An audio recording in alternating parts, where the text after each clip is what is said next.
As we go live to Poole Harbour, we can see it worked. The wind is blowing a little bit, but you might remember this. Look, we told you a few weeks ago the story of those two ospreys who'd made a home in Poole Harbour. I can tell you, Carol is watching this. I can see Carol watching this, and she's loving every minute. She just said they're gorgeous. They are now proud parents, which makes them the first ospreys to breed in the south of England in 200 years. Mum or Dad looks like they've had a bit of a rough night there, don't they? They've been kept up late by the chicks. We're going to find out a bit more in a moment, but Chrissy Sturd has been for an even closer look. Ospreys across the whole of Western Europe were wiped out. They were persecuted, about 200 years ago, and they find it very, very difficult to re-establish in traditional ranges. So the fact that ospreys haven't nested in southern Britain for 200 years, and now we've finally got two chicks in a nest feeding, is just magical. And Paul, we can't actually tell people exactly where the nesting site is, can we? No, I mean, this is a Schedule 1 species that is really easily disturbed. So we're keeping the nest site completely secret for now, just to let the birds settle in. You know, this is the first pair to raise young in 200 years in southern Britain, so we don't want anything to go wrong. So for now, we're keeping it completely under wraps. She's now just sat in the centre of the nest, brooding the two chicks, keeping them warm. It's a bit grey, it's a bit overcast today with a bit of drizzle. So obviously she needs to keep them as warm as possible. The male will land on the nest, provide the fish. But what he's also been doing as well is actually tearing off tiny little chunks himself and also feeding the chicks. So considering they've never ever done this before, they've just taken to parenthood really naturally.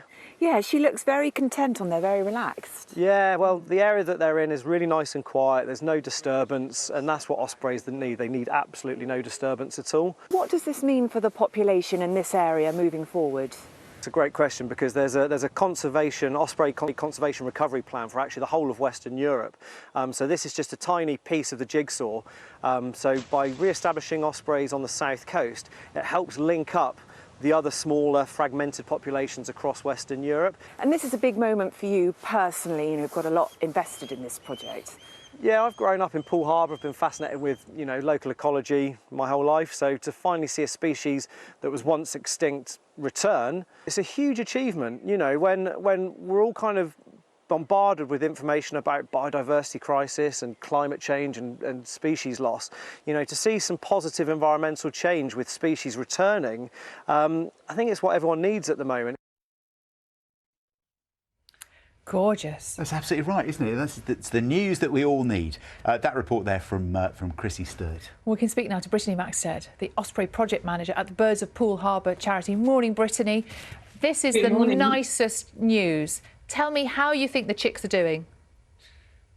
As far as we can tell, they are doing really, really well. So like Paul mentions, this pair, they're first-time breeders. So there's always a bit of concern that maybe the chicks, are they going to get enough food? Are they going to be kept warm enough? That's been a big concern over the weekend with the bad weather we've had. But I'm really happy to say they're growing really rapidly. They're looking really, really healthy, and they're being fed so much fish. Fish is being left on the edge of the nest because they've been brought so much fish by that adult male. I guess they're in the right place, aren't they, in Poole Harbour? That's the thing, they should be here. Historically, they would have been here. It's a perfect place for them. There's so much fish available for them. There's so much good habitat for them as well. And it's only because of human actions historically over the centuries that they're not there anymore. So it's just fantastic to see them back in the landscape again. So what do you expect happens now? How long will they stay in this nest? So the chicks themselves will grow very, very rapidly, because in about 12 to 14 weeks' time, they will be making their first ever migrations all the way to West Africa. So between then and now, they've got to grow a great deal. They'll grow very rapidly, and probably at about 8 or 10 weeks old, they will leave the nest, but stay very close to the local area, staying nearby. The parents will continue to feed them throughout that period. And then when they're old enough, one day the instinct will kick in.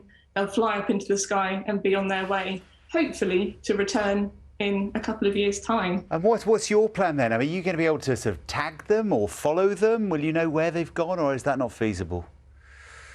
So tagging, unfortunately, we can't do that. There is some debate about whether tags do affect the mortality rate of young birds, and because our ultimate aim is for these birds to come back and return, we are not going to fit tags to them for that reason. But what we will be doing, hopefully between the ages of 5 to 7 weeks old, is we will try and get up that tree and ring those chicks with a plastic ring, which is fitted to the leg of each bird, and it's got a unique alphanumeric code on it. Brittany, we're getting terribly excited. I'm talking over you, but I think have we got a chick there on our live camera? Maybe just a bit of fluff, I'm not sure. We've got mum and dad and a couple of feathers. I was getting excited, Brittany, because I wondered what you gave mum and dad names, and I thought you might give them brilliant names, but apparently the names they've been given are, the female is CJ7 and the male is 022. Not the most, prosaic of names, but... very modern. Very modern. Yes. Brittany, thank you so much. I think we could look at these pictures all day of those birds. We'll keep an eye on them over the weeks ahead. Thanks so much for joining us.